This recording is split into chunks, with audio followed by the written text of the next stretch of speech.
Hello and good morning everyone. Again welcome to my class. You have tuned English with Jyoti Tiwari and today we are going to deal with gap fillers belongs to remedial book of class 9th. This is the part second of this video and I hope you will be able to understand the gap fillers very well after watching this video. So let's move on. स्वागत है आप सभी का फिर से मेरी class में। पिछले वीडियो में हमने 31 सेंटेंस देखे थे गैप फिलर्स के और आज हम देखेंगे सेंटेंस नंबर 32 और सेंटेंस नंबर 32 दिया हुआ है the chair was blank by the student और ऑप्शन में दिया है break, broke and broken. Means break की तीनों फॉर्म दी हुई हैं वर्ब की।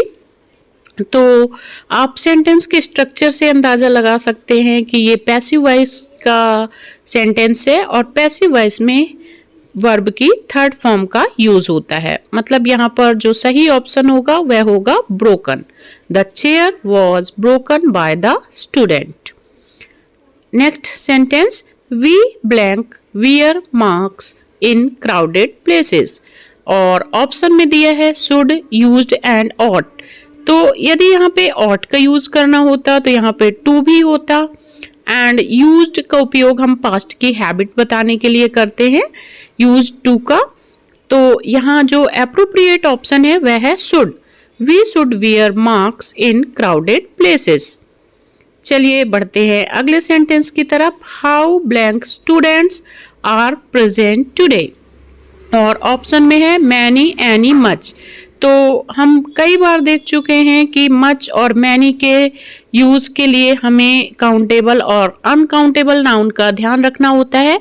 जो काउंटेबल नाउन होती हैं मीन जिनको हम गिन सकते हैं उनके साथ हम मैनी का यूज करते हैं और जिनको नहीं गिन सकते उनके साथ मच का यूज करते हैं। तो स्टूडेंट्स को हम गिन सकते हैं इसलिए यहाँ पर लगेगा many. How many students are present today.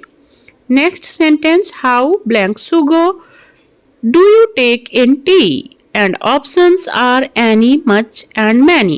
तो शुगर को हम काउंट नहीं कर सकते इसलिए इसके साथ हम लगाएंगे much. How much sugar do you take in tea. Next sentence they have been playing here blank morning and option में है सिंस, फॉर एंड फ्रॉम।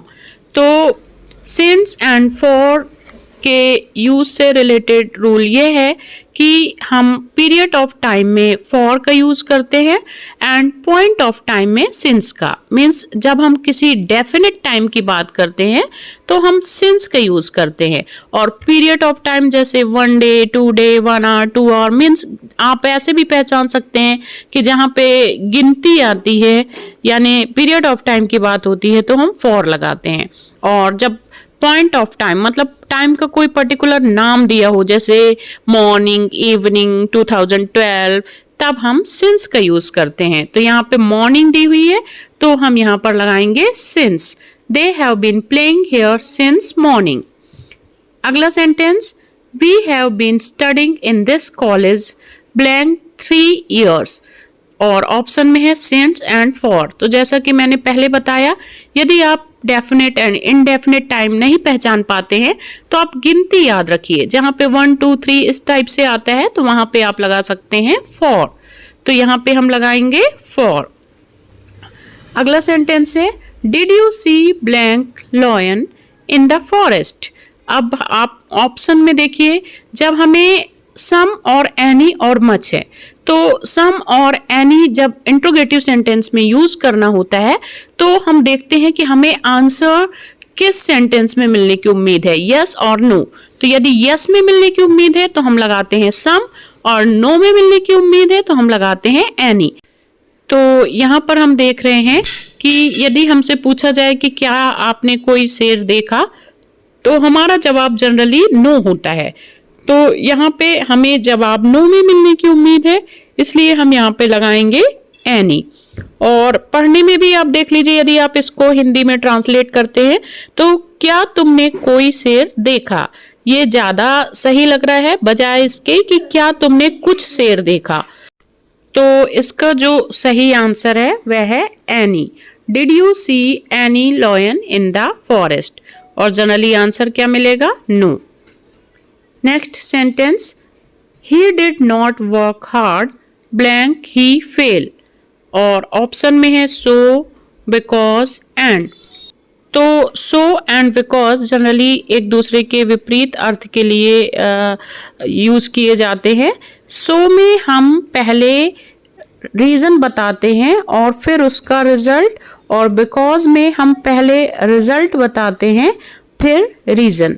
तो यहाँ पर दिया हुआ है he did not work hard, मतलब हमने पहले रीजन बता दिया कि उसने कठिन परिश्रम नहीं किया, so he failed, इसलिए वह फेल हो गया।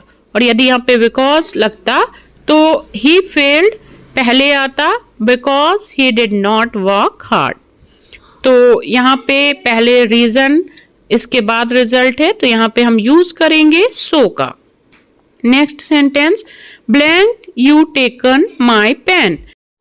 और ऑप्शन में दिया हुआ है हैव, हैज एंड डिड। तो यू के साथ हम यूज करेंगे हैव का, चूंकि यहाँ वर्ब की थर्ड फॉर्म है। यदि डिड का यूज करना होता तो यहाँ पे वर्ब का फर्स्ट फॉर्म होता। तो हमारा जो राइट आंसर है वह है have you taken my pen. Next sentence, when Rahul was 2 he blank already speak very well and options are here might and could। तो पास्ट में हम अपनी कैपेसिटी या एबिलिटी बताने के लिए could का यूज करते हैं, और यहाँ पे आप देख रहे हैं कि was लगा है। when Rahul was 2 मतलब राहुल जब 2 साल का था तब वह अच्छे से बोल सकता था। तो सकता था के लिए हम, और चूंकि ये पास्ट की कैपेसिटी को बता रहा है तो यहाँ पे हम लगाएंगे could। When Rahul was 2, he could already speak very well। Next sentence, we blank always respect our elders and options are here can, should and could। तो सजेशन देने के लिए हम यूज करते हैं should का। We should always respect our elders। Next sentence, each winner blank given a prize and options हैं was, were and are।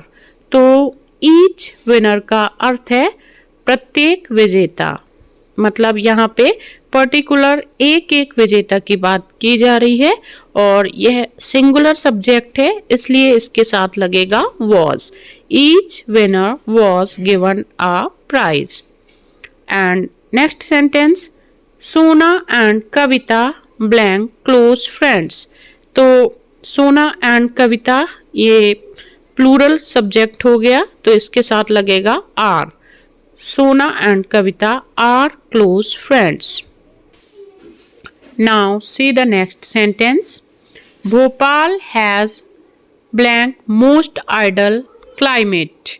And आप देख रहे हैं यहाँ पे मोस्ट अर्थात एडजेक्टिव की सुपरलेटिव डिग्री है, इसलिए इसके पहले हम यूज करेंगे द आर्टिकल का। Bhopal has the most ideal climate. Next sentence, I blank this book since morning and options are have been reading, has been reading, have had read। तो आई के साथ हम यूज करेंगे have been reading। तो यहाँ सही answer है I have been reading this book since morning। Next sentence, nowadays she blank her drawing board to school। तो यहाँ पे हो जाएगा, ये सिंपल प्रेजेंट टेंस का सेंटेंस है, तो इसके साथ हम लगाएंगे carries। Nowadays she carries her drawing board to school। चलिए देखते हैं अगले सेंटेंस को। I am sorry I can't pay for your lunch, I have blank money. और ऑप्शन में है little, uh little and few. तो फ्यू का यूज हम काउंटेबल नाउन में करते हैं और मनी को हम अनकाउंटेबल मानते हैं, इसलिए इसके साथ फ्यू का यूज नहीं करेंगे। अब आ लिटिल का मतलब होता है कुछ लेकिन पर्याप्त, और लिटिल का मतलब होता है ना के बराबर। तो एक बार सेंटेंस को देखिए। I am sorry I can't pay for your lunch, I have blank money. तो यहाँ पे सेंटेंस में ये कहा जा रहा है कि मेरे पास मनी नहीं है। तो यहाँ पर हम लगाएंगे लिटिल, मतलब नहीं, मनी नहीं है या फिर ना के बराबर है। तो I am sorry I can't pay for your lunch, I have little money. Next sentence, he blank wear a helmet when he rides his bike and options are ought, must and should। तो वह जरूर helmet पहनता है जब वह bike में सवारी करता है। तो यहाँ जरूर या अनिवार्यता व्यक्त करने के लिए हम यूज करेंगे मस्ट मॉडल का। He must wear a helmet when he rides his bike। Next sentence, plants blank have light and water to grow and again options are ought, must and should। तो plants को grow करने के लिए light and water की ज़रूरत होती है, और जो जरूरी या अनिवार्यता व्यक्त करने के लिए हम यूज़ करते हैं मस्ट मॉडल का। तो यहाँ पे भी हम यूज़ करेंगे मस्ट का। Plants must have light and water to grow. तो बच्चों ये थे फिल इन द ब्लैंक्स जो कि आपकी रिमेडियल मॉड्यूल से लिए गए थे। उम्मीद है कि इस वीडियो को देखने के बाद आप अपने एग्ज़ाम की तैयारी अच्छे से कर पाएंगे। तो इसी प्रकार अपनी इंग्लिश की स्टडी के लिए बने रहिए हमारे YouTube चैनल इंग्लिश विद ज्योति तिवारी के साथ। Thanks for watching it. Good day.